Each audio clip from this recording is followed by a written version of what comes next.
Okay okay so मैंने for science, भाई क्या दिक्कत है भाई तेरे को? I just realise I look better without glasses.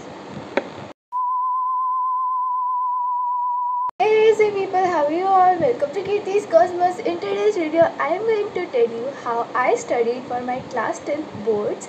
So yeah, without any further ado, let's get started. So this video is for all those juniors of mine that are confused about how they should study for their class 10th board exams. And I know how anxious you must be feeling because सबने ऐसे उसको hype up करके रखा है कि boards की class है and this and that.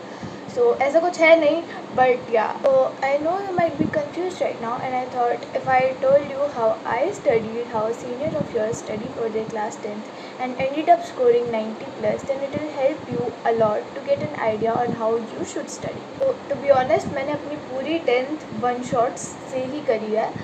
हर एक सब्जेक्ट के मैंने सिर्फ वन शॉट्स लगाया है। एंड या 10th में उतनी ज़रूरत नहीं होती है भाई, तुम सीधे वन शॉट से भी कर सकते हो। एंड मैंने कोई बैच भी नहीं किया था, मैंने सब यूट्यूब से किया है। And I tell you the teachers that I study from. For maths मैंने शोभित भैया से मैथ्स किया है। And I kid you not, मुझे 10th क्लास के स्टार्टिंग में मैथ्स से एकदम नेक्स्ट लेवल नफरत थी।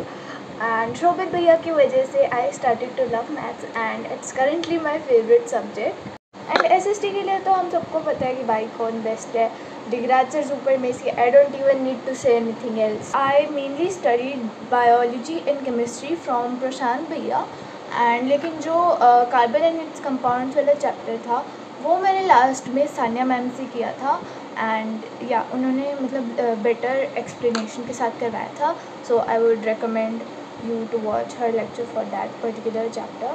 And about physics, तो मैंने पहले रक्षक सर से की थी फिज़िक्स, बट जो अलग सर ने लास्ट में लेक्चर्स अपलोड किए थे, जो गन शॉट्स अपलोड किए थे, those were like too good. Like मेरे को फिज़िक्स समझ ही उसके बाद आई है।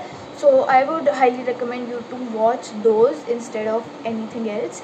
एंड उसके बाद तुम्हें क्वेश्चन प्रैक्टिस की भी ज़रूरत नहीं है, वो सब करवा ही देते हैं उन लेक्चर्स में। सो लेक्चर करने के बाद एक तुम लेक्चर के साथ साथ नोट्स बनाओगे एंड उसको करने के बाद तुम NCERT line by line read करोगे। मैं बता रही हूँ सही में, NCERT तुम जितनी बार रीड करो उतनी बार कम है। एंड जब तुम रीड कर रहे हो तो उसके साइड में भी तुम नोट्स बनाते जाओ। That helps a lot in, मतलब वो बाद में रिवाइज़ करने में बहुत ही काम आएगा। एंड ये सब मैंने बहुत किया है साइंस और SST में, NCERT में short notes banana. And it really does help, इससे तुम्हें याद भी हो जाता है एंड तुम्हें बाद में रिविज़न में भी दिक्कत नहीं आती। So you should also start doing it.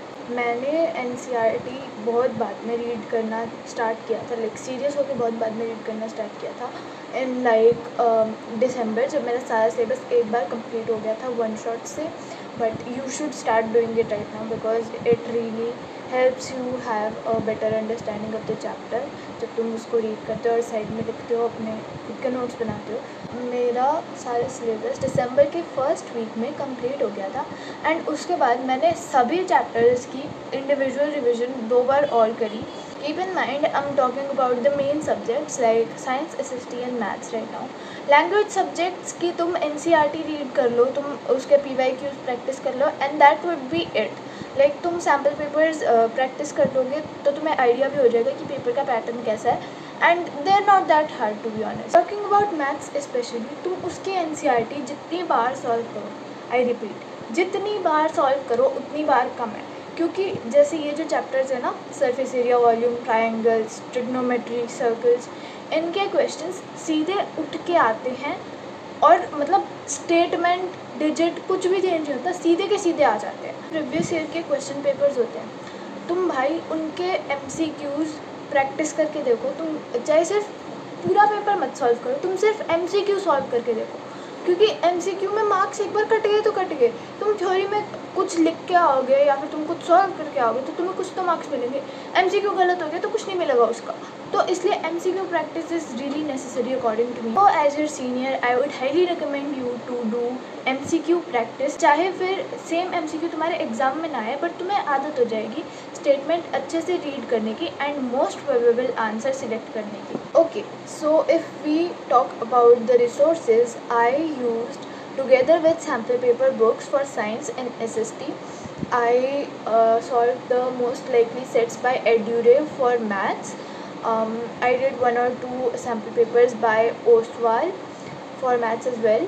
मैंने हिंदी के उतने सैम्पल पेपर सॉल्व नहीं किए थे एंड प्रॉपर टाइमर लगा के तो एक भी सैम्पल पेपर सॉल्व नहीं किया था. मैंने बस क्वेश्चंस प्रैक्टिस किए थे पैटर्न देखने के लिए उसमें से. And some were from a website called Nodia and some were from random Google websites. So one last thing I want to tell you all is कि चाहे इससे पहले तुम्हारे कितने भी मार्क्स आए हों, it doesn't really matter, it doesn't define who you are. अगर तुम चाहते हो खुद को चेंज करना तो तुम कर लोगे. एंड शायद 10th के मार्क्स भी तुम्हारे कहीं काम ना आए आगे, बट इन मार्क्स की वजह से जो तुम अपने पेरेंट्स का खुद पे ट्रस्ट बिल्ड करोगे वो तो हमेशा काम आएगा. सो yeah guys, that was it for today's video. I hope it helped you even by the slightest. And yeah, if you liked it, please hit the like button, subscribe to my channel, share this video with your friends and family, you guys, and I'll meet you in my next video. Till then, take care and bye bye.